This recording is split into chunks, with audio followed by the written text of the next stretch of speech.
All right, so today I'm going to be talking a little bit about a theme overview and then kind of topic selection about this year's Michigan History Day theme. My name again is Amy Bradfield. I am the Michigan History Day State Coordinator and the Director of Education and Member Services at the Historical Society of Michigan. This presentation, a lot of what I'm sharing in this presentation was actually created by National History Day in Minnesota. They have a wonderful program. They're great about sharing with us. So I kind of took their presentation and switched up and changed around to put some more Michigan specific things in it. But I wanted to make sure to give credit to them because they really created most of the slides in this presentation. So every year, Michigan History Day has a theme. And that comes from National History Day. And so the theme is a big idea that you have to connect to your topic. And that's what makes this program different than lots of other kind of research projects or things that you might do for school. You have to connect whatever topic you're going to pick with that theme. The same theme is used for all students in all categories at all age levels. It doesn't matter. Everyone has to use that same theme. The themes are purposely broad so that you can really have it help connect with and with a variety of topics and a lot of different things. And I know a lot of teachers out there are great about letting their students pick any kind of topic that they like, as long as it might fit in some parameters. And so that's really great that you get the chance to do that. And we'll talk a little bit about the importance of picking something you really like later. And that theme will really guide your research questions, will really help you get started with what you need to do on your project and where you need to get going.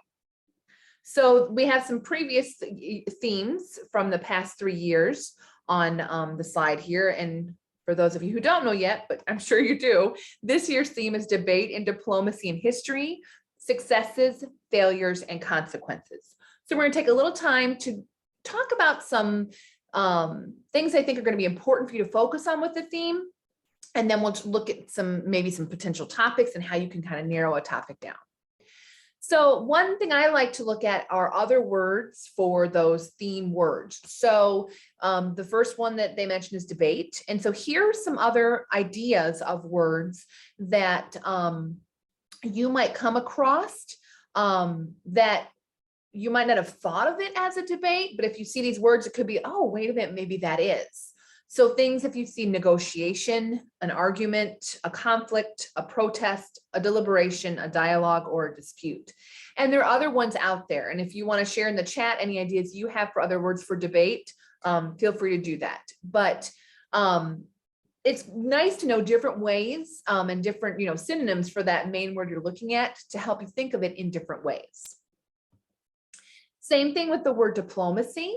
If you're seeing things like compromise, solution, foreign policy, accord, if you're seeing things like that, conference, statementship, consultation, that might be an indication to you that, oh, this might have a connection to diplomacy, or this might be talking about diplomacy when you're doing research or when you're looking at things, and might help you think of different ways of to come at your topic. So does the debate have to come first? Do you have to, do this part of your project on debate and then move over and do it on diplomacy? And it's kind of like a chicken before the egg question. What you're looking at in your project is the relationship between debate and diplomacy. And so it doesn't really matter what order it comes in. So debate is kind of what is the issue, who were on the different sides, and how do they try to come to an agreement? So those are some questions that can help you get started working with debate. Diplomacy is, did 2 or more sides work to resolve the issue? And so, but it doesn't mean that you have to have the debate before you have the diplomacy. So let's look at maybe some examples of that. So an example is the debate could be, talking about slavery's effect on the US population counts according to the Constitution. Right? That was a big debate they had when we were first setting up our country of how do we handle all of these enslaved people? Because do we count them for taxation? Do we count them for population for creating the House of Representatives? And how does that all work? So the diplomacy, the solution that came out of that that issue, the sides worked together and they created the 3/5 compromise. So that's some diplomacy that came out of those questions in that debate.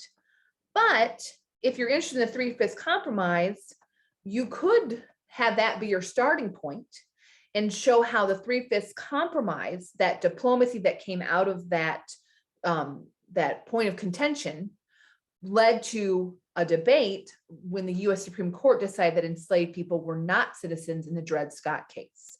So there's a lot of different ways to look at this, and we want to encourage you to think about kind of, question, how are you doing this? If you get stuck, maybe, could I flip it around and do it a little bit of a different way? But there really is no right or wrong. It's how you, with your research and your work, are explaining that relationship. Some key questions to think about and to ask while you're researching your topic, and this could be when you're getting started out or even when you're in it a little bit, just some more things that maybe will help you as you're thinking through. What was the debate?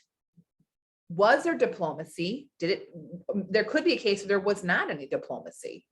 Who was involved or excluded? And that could be an interesting way to look at who was excluded, because sometimes that tells a really interesting part of the story, who wasn't there. And then what changed because of that diplomacy or because of that debate. So let's dig in a little bit more about some things with debate. If you have any questions during this, you can of course use the chat. So debates can be formal or informal.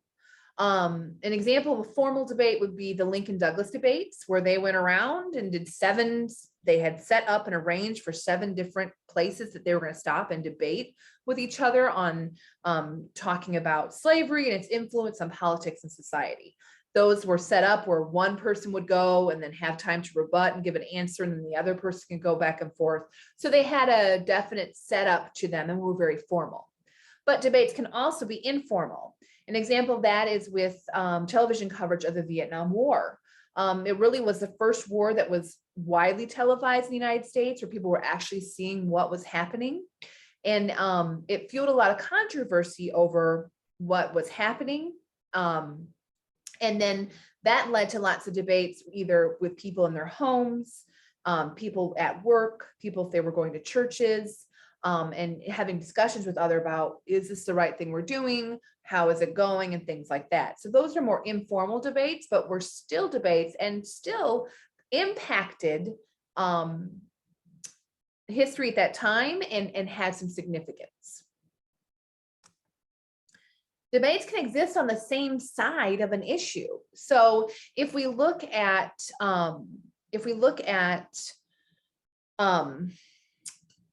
example of Booker T. Washington and W.B. Du Bois, who were both working for civil rights and for equality for people of color, especially African Americans. Booker T. Washington believed education and learning skilled trades would be the key to independence. He thought that people had to have those skills and then that would help them. Du Bois thought that they needed more Black-led political activism to achieve those equal rights and opportunities, and then they could go back and give more of those skills and help them with the economic success.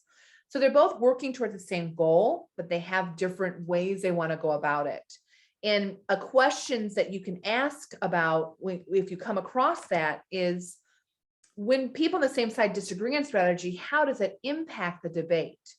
And a good example that you can give to kind of what's happening in our world right now is in our political atmosphere in Washington, D.C., and trying to have bills passed. And you have the Democrats, who have a very slim majority, but even within that Democratic Party, they don't agree exactly on how or what should be passed or being done. And so they're on the same side, but they have different ways or thoughts of how things should happen.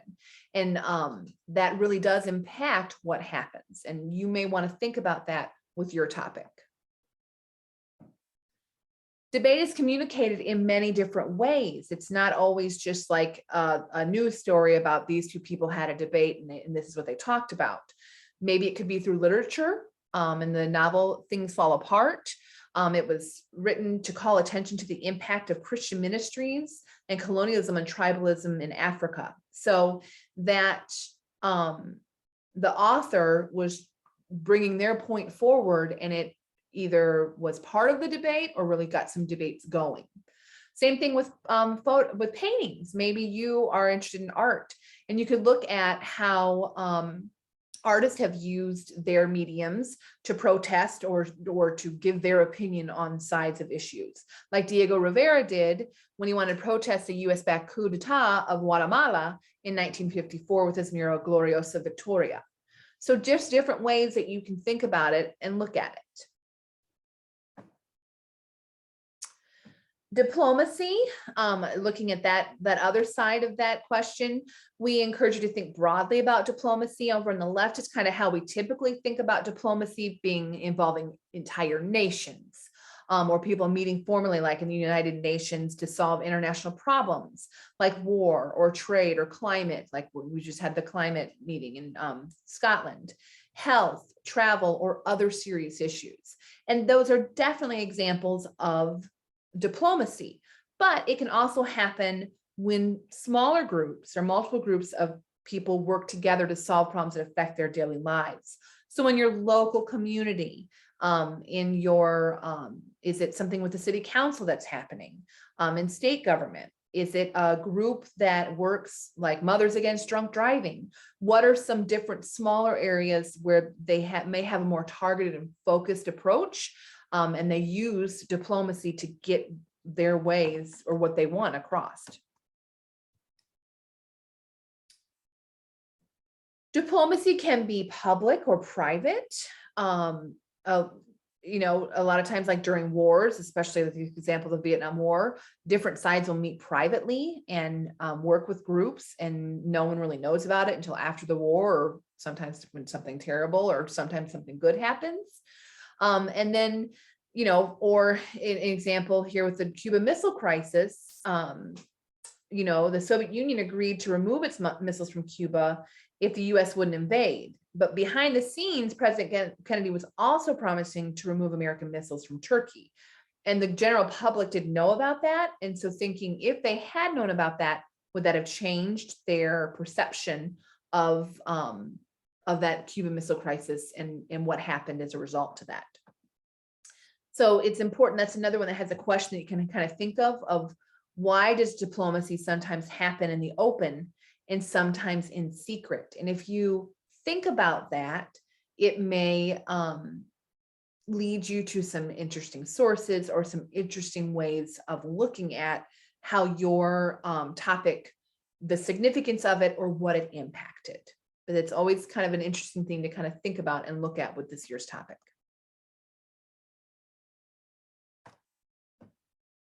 Diplomacy can include or exclude.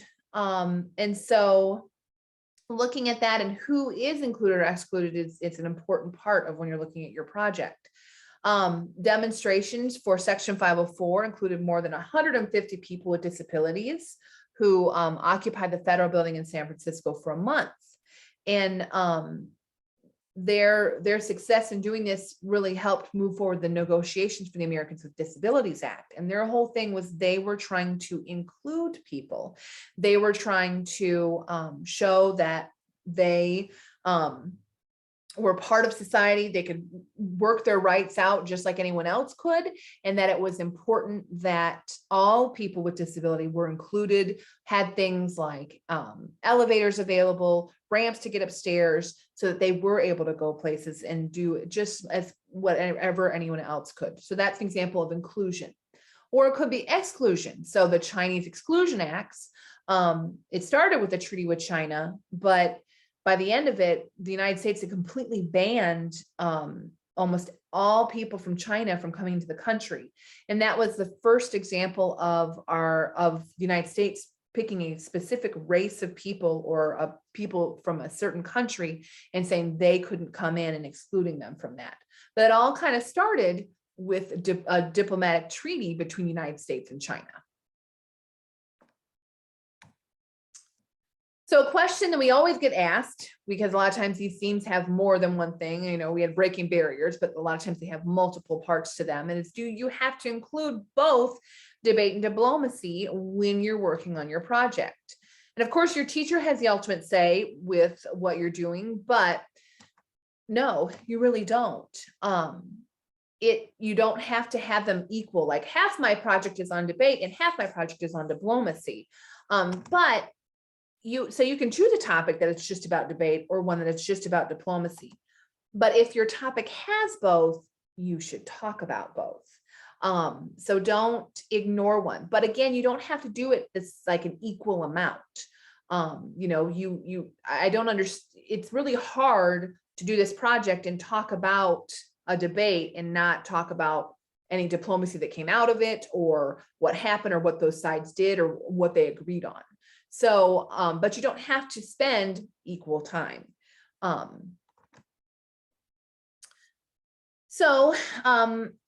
Let's talk about the rest of the theme, because there's more than just debate and diplomacy. And we want to make sure that you're not forgetting about that part. So successes, failures, and consequences. That's really important thing to include with your work. And so another word for consequences is impact. So thinking about the impact or significance of your project. And again, it would be really hard to talk about just one of these things. You can't just talk about the successes, because either a failure led to that success or that success led to a failure, or they were connected in some way. The same thing, successes and failures are kind of your consequences, right? Like they're what happened, they're the impact.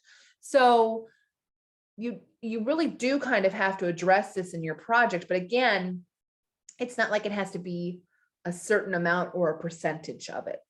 And a lot of times I think students think that, oh, they want to use different terms, and don't make the judges work for it. Use the word success, use the word failure, use the word consequence. Let the judges know, and this is exactly what you're talking about in your audience. Let them know, this is what I found as a success. This is what I found as a failure. This is what I found as a consequence.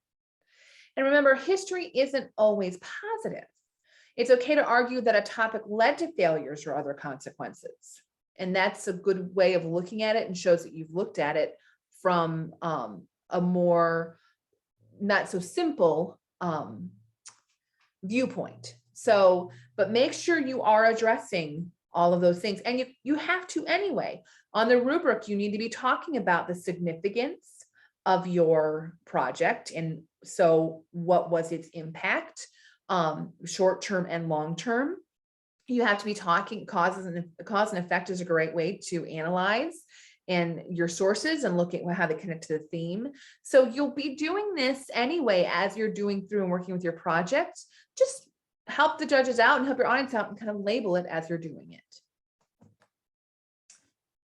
So that's a quick little overview of the theme and some things that we think you might need to think about as you're working through your theme, whether you started doing your research or not. But now let's talk a little bit about your topic selection and choice. And again, even if you've picked a topic already, this might help you think about it in a different way, and might help if you're stuck or having trouble, might give you some ideas of how you can kind of get out of that hole you might be in. So a good topic has 6 key characteristics. One is that it's narrow. A narrow topic is specific enough to be presented within the limits of a History Day project. This is a big challenge, and I think this is going to be the challenge for students this year with this theme. I don't think it's going to be hard to find examples of debate and diplomacy, but I think it's going to be difficult to narrow it down to make sure that you're really addressing all those different pieces and fitting within those size limits of a History Day project. So you could do the history of the entire civil rights movement, but you don't really have enough time or room to do that. Or versus you could kind of narrow it down to Rosa Parks and the Montgomery bus boycott. So think about, making it narrow, make it so you can address all those pieces. Your topic should be significant, and you have to explain how the topic is significant in history. And that's the so what. Why does this matter? Why is it important? And what changed because of the topic? And a good part of that is, short-term significance, like what happened immediately when it was going on, and then long-term significance of what happened 30, 40, 100 years later. Was it still impacting? Did it make an impact at that point? Did whatever the conflict was get resolved? Did the diplomacy work in that way or not? And so looking at that, both short-term and long-term, will help you out. But the so what doesn't mean that it has to be a huge global impact of something like the civil rights movement or, World War II, right? That had a huge impact, but you can do that at the local level. You just have to show how it affected the local area. So if you're talking about a decision that a city council made in a local area to change some kind of ordinance for something, what was the impact of it? Why was it important to that area of people? The next, so Jackie Robinson was a great baseball player. All right, I'm making a claim there, but with that significance, you kind of have to explain how or why that was. You can't just say, oh, he was really good. You have to break it down into, he broke the color barrier in baseball, which made it possible for other African Americans to play professional sports. So again, you're going down into, yeah, he was great and he was significant, but why? Because it'll open the door for other people to play those sports. This is one that we suggest, it helps if they always say in history, right? Debate and diplomacy in history. So we recommend you look for a topic that is at least 20 to 25 years old, but that's not an official rule. If you want to pick a topic that is more relevant to something that's happening today and right now, you absolutely can, but it'll be a little bit more challenging for you to meet the parameters of when you go to a contest. For example, we don't really know the full impact of the more recent topics. We don't really know what's going to be the result of maybe the Black Lives Matter movement. We can see short term if it's changing anything, but we don't know that long term. It's also hard to find research sources on the impact of recent topics. You may have lots of good primary sources, but secondary sources, you may have a challenge finding those because historians haven't really had time to dig in and do research and see the impact and the significance of those things and to write about it. And sources, primary sources are great, but you need secondary sources as well. So it will make it more challenging for you if you pick a topic that is more recent in history. Another thing to look at when you're thinking about your topic is the number of sources. So if you haven't really selected a topic yet, you might want to do a quick search for those available sources. And it can be challenging, especially maybe language, like maybe you have a topic that is a world history topic or includes a country with where people speak another language. That can make a challenge. Doesn't mean it's impossible, but it will be some additional work that you'll have to do to try and find some sources. And the distance, if you pick something that's not as close to you, it may be harder to find and get some resources. Although today online, there's a lot of stuff that you can find, but you just kind of want to be careful about that. So, if the invention of the wheel is something that interests you, that could be a difficult topic because it's a really long time ago. There aren't a ton of primary sources from the time of when it happened. And, it's important, but there's not a lot on it. But maybe you could look at the impact of Henry Ford and the assembly line on automobiles. The importance of the wheel is part of that and the automobile and what that did, but that's something kind of like that you might, especially in Michigan, be able to find a lot of sources and information on.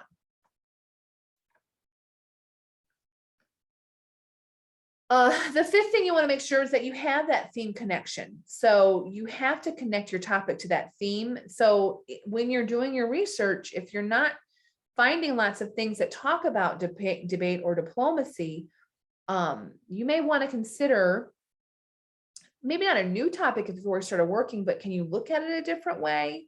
Can you include a different group of people? Can you think of a different area that you could maybe focus on, because you want to make sure that you can make that good, strong connection. I think this year there's quite a bit that it's your job to prove that connection. And I think you can definitely do that with a lot of different types of topics, but be prepared to do that in your project. And the last one is making sure that you're interested in the topic, because it's a long-term project. This is not something that is easy to do in a week. So if you're working individually, of course, it's something you're interested in. If you're working in a group, it should be something that all the group members are interested in, because if you get into that and you don't really have an interest in it, it's going to be more difficult to do the research and to do the detective work and to dig in and to find that information. So you want to make sure it's something that you're interested in. And again, there are all different ways to think about that and to connect things in. So if you're interested in fashion, it doesn't mean that you can't do a History Day project. There's a lot of different debate and diplomacy that's gone along with that. Debate about women starting to wear pants and the idea of bloomers moving from skirts. So it's out there. You just might have to think about it and come at it from a different viewpoint.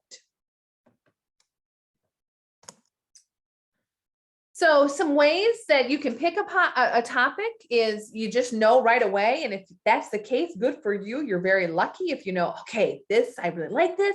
It's going to work for the theme. This is what I'm doing. That's fantastic. Maybe you look for inspiration, ideas from other people. This presentation, we're going to talk about some ideas. You talk to your teacher, you talk to your family, your parents, but get some ideas from other people. And that's another part of that. You talk to someone, right? A librarian can be a great person to talk to. And then you explore your interests, going back to, if you like fashion, how can you make that work? If you like music, how could you make that work? Like with Motown, a lot of times those African-American musicians were kind of diplomats for the whole African-American race, because they were going out and traveling. People were liking their music. People were listening to them. And in a lot of cases, they were changing the way that people were thinking about that race of African-American people. And so that's a kind of a diplomacy in going out and representing that group of people. But so there's ways to do it. And what you need to do is talk to other people, talk to your teachers, talk to librarians, send me an email, and I will see if we can maybe help you find what you're kind of looking for and the best way to frame that topic with the project. And then what? When you're working, if you haven't selected a topic yet, keep a list of those, because you might come back to them. Come up with lots of different ideas. And if you already have selected a topic, maybe think of some other ways that you can go at that and to pull in those different things. Maybe if you haven't really talked about successes or failures, how can you pull that in? And then think about which topic is best for you. And it's going to meet all those kind of criteria of, you have sources available, it connects to the theme, you're interested in it, you'll be able to narrow it down. So let's talk a little bit more about that, narrowing your topic, because that's really important to do in any History Day project. That's a lot of times when I see comments from judges, that's one of the big, most common comments that I see, is that your topic was too broad. You couldn't really focus in. So that made it hard for you to really make a strong argument. So let's talk about narrowing your topic and why it's important to do that. It can be less overwhelming when you know specifically of what you're looking for. When you have to go do research, that helps. You know, when you're researching in databases and things, the more specific you can get, the better information you will get out. And so that kind of helps you. It's easier to research a narrow topic because, again, you have more of a focus. It allows you to make a stronger historical argument. If you're focusing on just this part of your topic instead of trying to do the whole entire thing, that'll just make you have a stronger argument. And it makes you easier to prove the argument within the limits of a History Day project. Remember, you don't have unlimited word count. You don't have an unlimited length for your documentary or performance. You have to kind of get in and give the dirty down facts and information. And having a narrow topic really helps with that. History Day projects are not huge, right? Like an exhibit is 500 student composed words. And we're not talking about you're filling your board with all kinds of source material that you've quoted. Think about an exhibit in a museum. People want to go in and go out. I know that Bob Myers also always talks about sometimes people only spend like 90 seconds at an exhibit. You've got to get your point across in 90 seconds. So you need to narrow it down. A website is 1,200 student composed words. Your documentary is 10 minutes maximum, which is about 4 to 5 double spaced pages in the script, and your performance, documentary performance, and your paper, 2,500 total words. What the range is 1,500 to 25, and that's about 10 double spaced pages. So you have to narrow it down. So let's try that. Let's look at an example of how you could do that. So I love this little funnel, right? Like you're starting with something broad and you're working your way down to that specific narrow topic.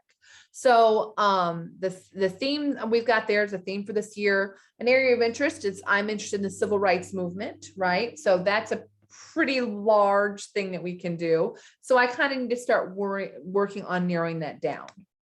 Here's just a snippet of some of the areas I could talk about with the civil rights movement. These all are parts of that civil rights movement. The Freedom Riders, Malcolm X, the 1968 Olympic protests, the March on Washington, Tuskegee Airmen. And again, this is great to do something like this because then it pulls out what you're interested in with your own personal interests. So I love the Olympics. So maybe the 1968 Olympic protests would be a good thing for me to focus on. Or I'm really interested in military history too. So the Tuskegee Airmen and their role, that could be really interesting for me to look on or to look about. Or maybe I like an individual person. I want to learn more about Malcolm X. And so I would focus in. So you might want to start with doing a kind of a map like this.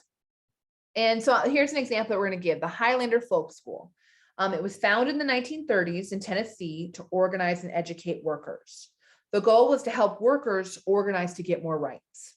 The school trained union leaders in 11 states and in 1944 had its first integrated training. By the 1950s, Highlander Folk School was focused on educating and organizing people to end segregation. So I'm going to take the civil rights movement. The Highlander Folk School is part of that topic, and that's going to be my broad topic. Because even within that, there are more things that I can narrow down. There are more pieces than just one thing that make up that Highlander Folk School. For example, there's 4 areas that I could really focus on. Work with labor unions and training of labor organizers. I could look at citizenship schools to teach African Americans their rights in the Constitution. Organizing for ending segregation, including nonviolence training, or worker health and safety in Appalachian coal mines. All of those were things that people in the Highlander Folk School were working on. So I can't do all 4 of those. I may mention some of them as other programs going on, but what I'm really going to have to dig into and look at what's the debate and what's the diplomacy is picking one. So I'm going to go with Highlander and citizenship schools because I love the idea of them teaching people about their rights and what they can do. So again, you're not going to be able to tell everything about your topic, but your research questions that you're going to make will focus on one part of the story and narrow your topic one more step and just keeping going narrower and narrower. Now, I do want to talk a little bit before we keep going on about the importance of having a good overview, right? When I start my research, I might have to do a little bit about the civil rights movement.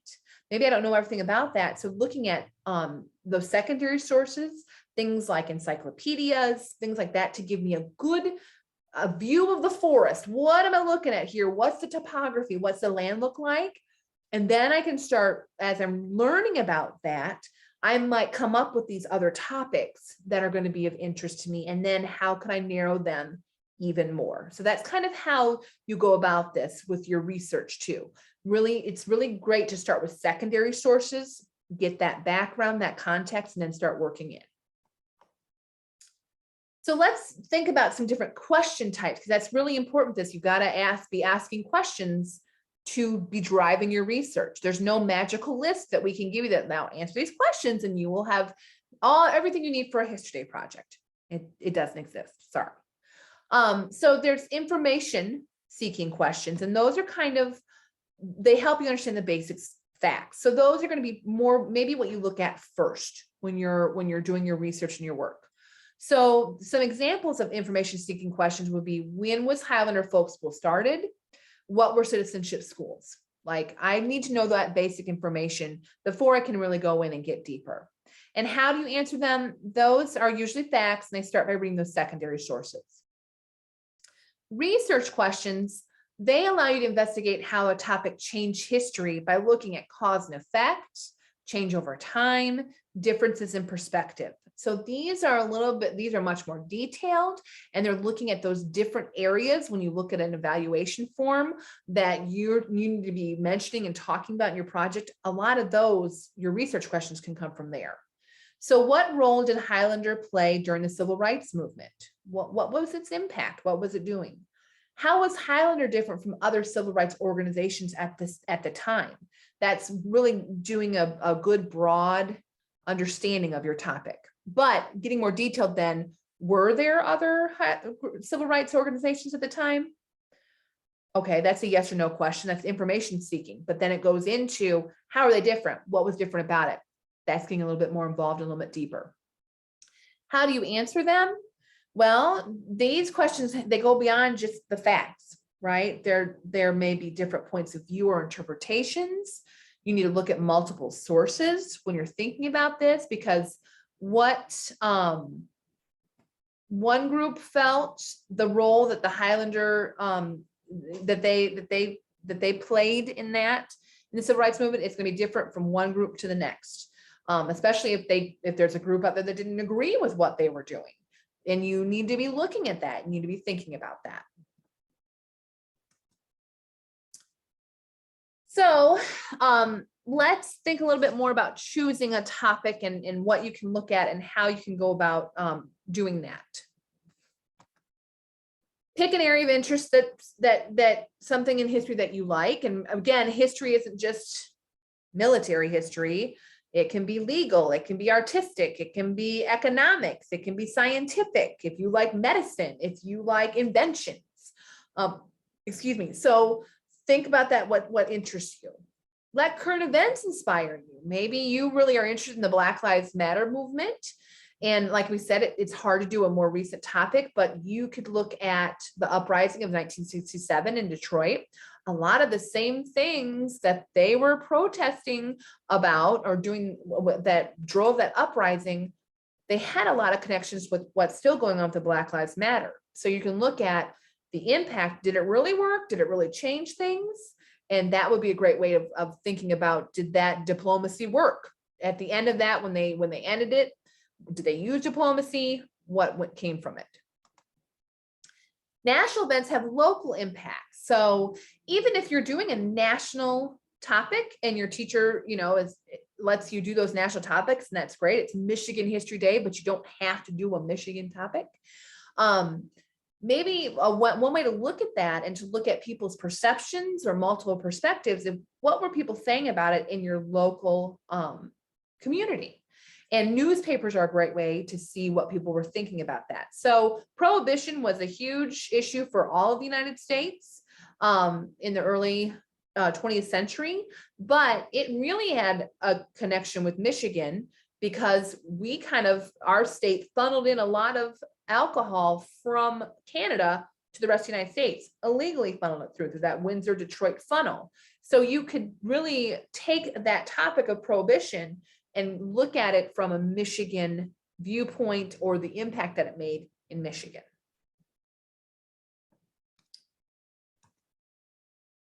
Okay, so I have some more that I can talk about with some different suggested topics, but I was going to see if anyone has any questions or anything that they would like to ask at this point. You can put it in the chat if you want. If you're looking for sources on the theme or different parts of this, you can always go to our website, hsmichigan.org/mhd. see what we have available there. We don't have too many topic suggestions for this year, but if you reach out, we can always help with that. Okay, well, let's look at some more sample topics and some ideas that might help. Thinking about if you're looking for a topic, or maybe changing the way you're thinking about a topic. Local history, we always love when people do local history. And an example that would be good for this year is the leadership of Leopold Pokagon, who was with the band of Potawatomi in southwestern Michigan. And his leadership allowed them to stay in their lands because of a commitment to Catholicism. He had all of his people convert to Catholicism, and because they used annuities to actually purchase land around them. So this is in the early 1800s when a lot of Native Americans were being driven off their land, because even though they had treaties, the government would say, well, you're not really meeting our requirements, you're not doing that. And so by having his people become Catholic and have that kind of more traditional United States type of religion, he was able to help his people stay in the land. And he worked with a Supreme Court justice who wrote a letter to help them stay on their land after the passage of the Indian Removal Act. So his would be a great example of using diplomacy to have his people stay on their land and not be removed from it. Economic history, if you're interested in that, the Peace Corps was established in 1961 to help the United States promote democracy and socioeconomic growth in Latin America. So you could look at how that organization, how it actually did with promoting diplomacy, and if it met the goals of when it was first set up. Environmental history, Earth Day started as a protest movement in 1970 and has grown into a worldwide conservation and restoration movement. And a lot of people don't know that it got its start at the University of Michigan. They were really instrumental in starting that movement. And so their museums have a great amount of sources that you could use in looking at how they used either debate or diplomacy to spread their message and get this idea of environmentalism on people's minds. Another great connection with Michigan is workers' history. Labor is very important in Michigan with how we were, the arsenal of democracy with assembly lines, our factories and stuff like that. And so a good example would be the Flint sit-down strike, which happened in 1936. And this is a good example of how, for example, the governor, the owners of the plant asked the governor to step in and actually remove the workers. Instead of being outside because it was cold in the winter, they stayed inside the plant and didn't allow any work to go on. And so the owner wanted the governor to have like the National Guard or police come in and forcibly remove them. And the governor really pushed for a diplomatic solution. And so that might be an interesting way or a topic to think about.